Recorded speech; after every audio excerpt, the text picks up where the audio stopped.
donc troisième et dernier point, je vais essayer de ne pas éclater le temps de parole, c'est quelles propositions, je vais les évoquer rapidement, et peut-être on y reviendra dans la discussion. Alors de nouveau dans le désordre et sans priorité, quelles propositions pour lutter contre tout ça? Alors je ne sais pas si ces propositions sont des revendications immédiates, ou si c'est le programme maximum, ou si c'est des revendications transitoires, je laisse les experts trancher. Mais quelles propositions? Un statut juridique pour les rédactions. Voilà. Qu'est-ce que c'est un statut juridique pour les rédactions?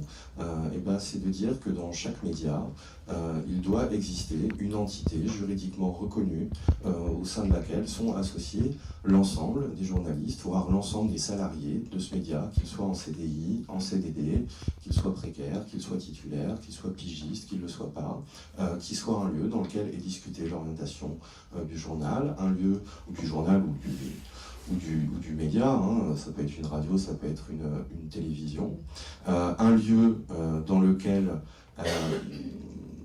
on ait la possibilité de contester les orientations proposées par la hiérarchie, dans lequel on ait la possibilité de s'opposer aux décisions prises par les actionnaires, ce genre de choses, parce qu'aujourd'hui ça n'existe pas. Aujourd'hui, vous pouvez avoir des motions de défiance votées à 90% par une rédaction, et l'actionnaire s'en fout. L'actionnaire dit, écoutez, c'est bien, oui, vous n'êtes pas content, mais en fait, c'est pas vous qui décidez. Et c'est quand même un drôle de paradoxe de se dire qu'au sein d'un média, finalement, ce sont des gens extérieurs, souvent, qui prennent les décisions, qui engagent l'avenir du média, sous prétexte qu'ils en sont propriétaires. Donc ça peut s'appeler des conseils de rédaction, nous c'est un des noms qu'on a retenu avec Acrimed, doté d'un statut juridique, doté de prérogatives, doté d'un droit de veto sur un certain nombre de questions, pour dire tout simplement que les journalistes et les salariés des médias ont leur mot à dire, et la possibilité de s'opposer à un certain nombre de décisions qui concernent directement leurs conditions de travail et la production d'informations au sein du média dans lequel ils travaillent. Ça peut paraître évident, mais aujourd'hui ça n'existe pas. Voilà.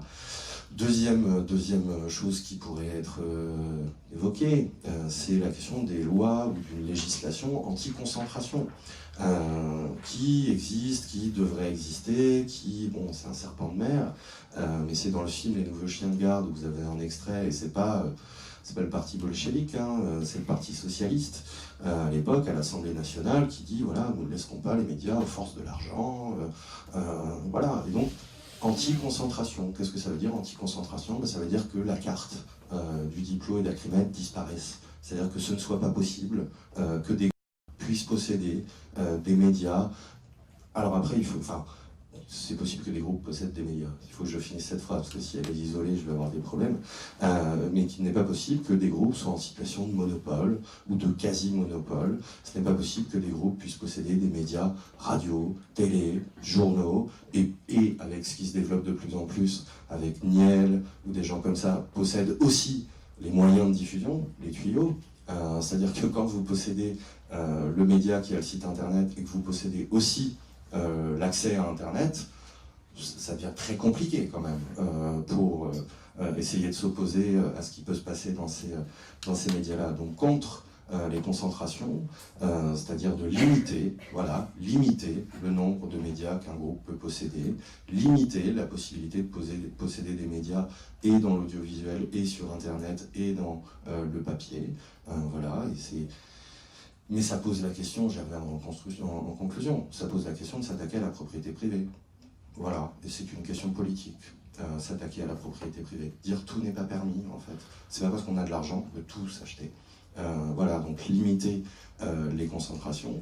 Poser la question aussi de qui peut posséder des médias, parce qu'il y a des situations de conflit d'intérêts évidents.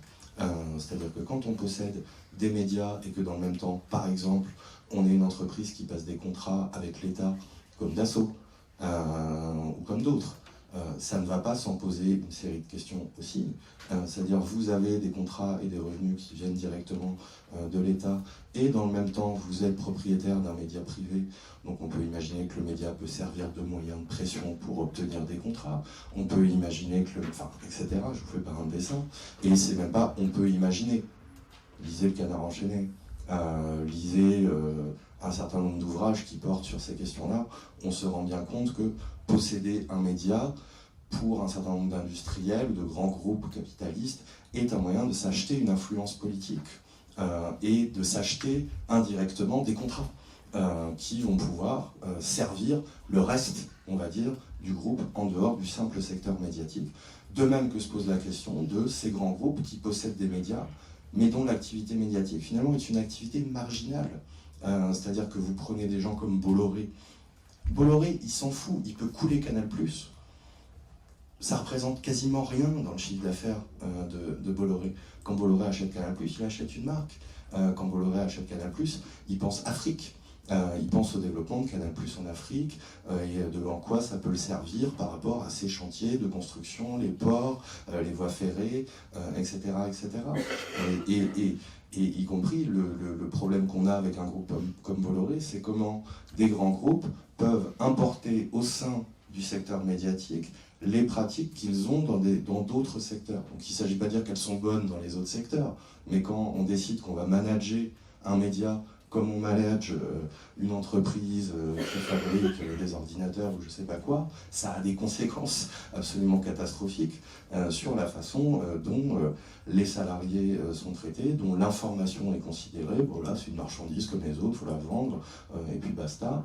Et le cas de Bolloré est particulièrement exemplaire. C'est ce que lui appelait l'intégration verticale. C'est finalement, je l'appelle toujours, j'achète un média comme Canal+, sur lequel on va faire la promo des chanteurs dont les disques sont chez Universal, parce que c'est Vivendi, donc c'est Bolloré aussi, et puis la promo pour les concerts au Zénith, parce que le Zénith c'est l'Olympia, parce que c'est Bolloré aussi qui l'a racheté, etc. etc.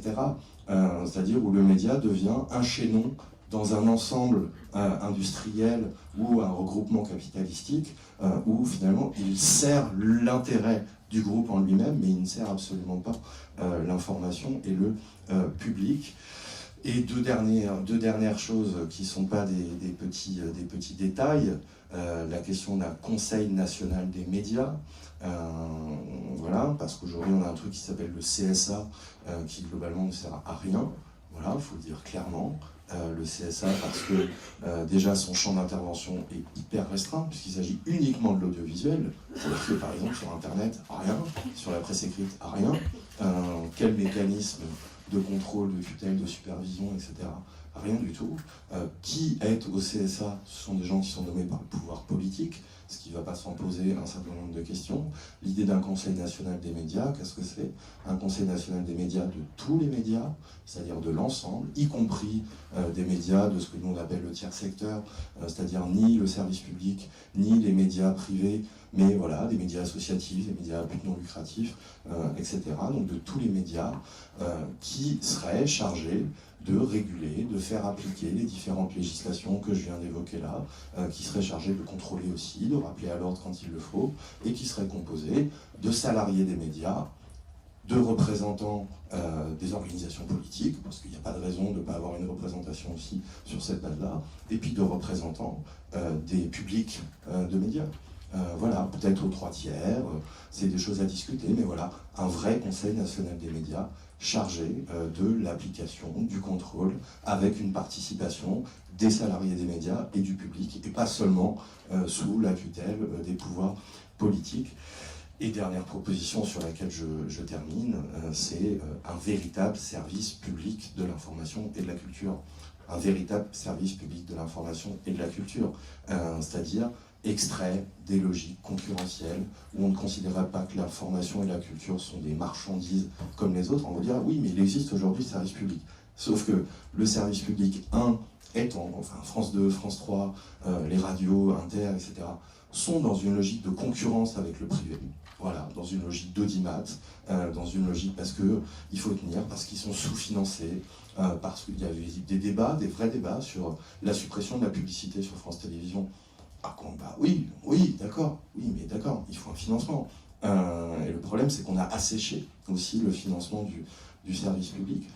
Donc un véritable service public d'information et de la culture, regroupant l'ensemble des médias de service public, mais ne s'appuyant pas que sur les médias de service public tels qu'on le connaît aujourd'hui, mais ayant, entre guillemets, une deuxième jambe, qui serait le secteur des médias associatifs, le secteur le nombre de radios locales, le nombre de journaux indépendants, de petits journaux, de radios associatives, etc., qui existent en France, est quand même assez énorme.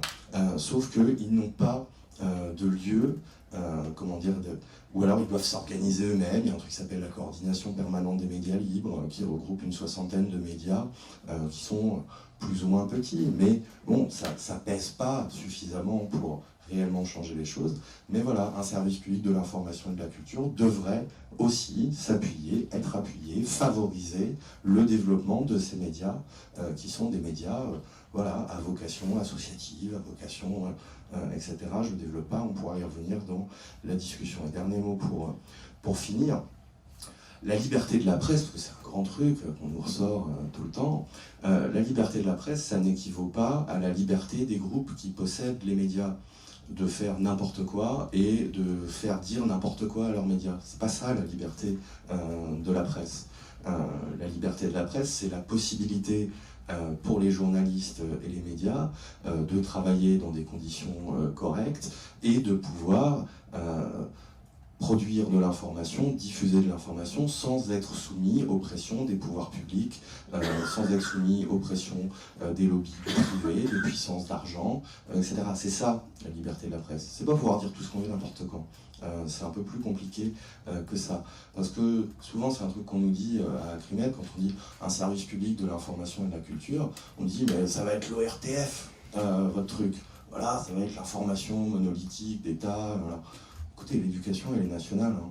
Il y a un service public d'éducation, voilà, millions de gens qui vont à l'école, c'est organisé par la même structure, etc. Il y a des concours, voilà, il y a des programmes, il y a toutes ces choses-là. Ça n'interdit pas aux gens, éventuellement, d'aller dans les trucs privés. Ah, vous pouvez, l'enseignement privé, ça existe, voilà. Mais c'est pas parce que l'éducation est nationale que l'éducation est monolithique, étatique, propagandiste, etc. Il ne s'agit pas de dire tout va bien à l'école, mais énormément de problématiques qui se posent dans l'enseignement se posent aussi dans le journalisme. Il faut bien s'en rendre compte sur la responsabilité des uns et des autres par rapport au contenu, toutes ces choses-là. Bon, voilà, donc un service public de l'information et de la culture, ça ne veut pas dire une information sous contrôle de l'État qui fabrique des cerveaux, etc., etc. L'information, c'est un droit. C'est un droit. Parce que tu as commencé en disant aujourd'hui c'est un produit comme un autre. Bah, en fait, ça c'est un problème. C'est que l'information, à la base, c'est un droit. Au même titre que la culture, au même titre que la santé, au même titre que l'éducation. L'information, c'est un droit. Le droit à l'information, c'est le droit de pouvoir informer dans des conditions dignes et sans être soumis à des pressions, puis c'est le droit de pouvoir être informé. Et c'est en tant que tel qu'on doit le considérer quand on se pose des questions, on va dire, politiques. La question des médias, c'est une question politique, et la transformation des médias passera nécessairement par une transformation radicale des rapports de force économiques, politiques et sociaux. Et pour reformuler un truc qu'Acrimed dit tout le temps, la transformation du monde passe par une transformation des médias, mais la transformation des médias n'est possible que si on se fixe comme objectif de transformer le monde et pas juste de l'améliorer à la marge. Voilà.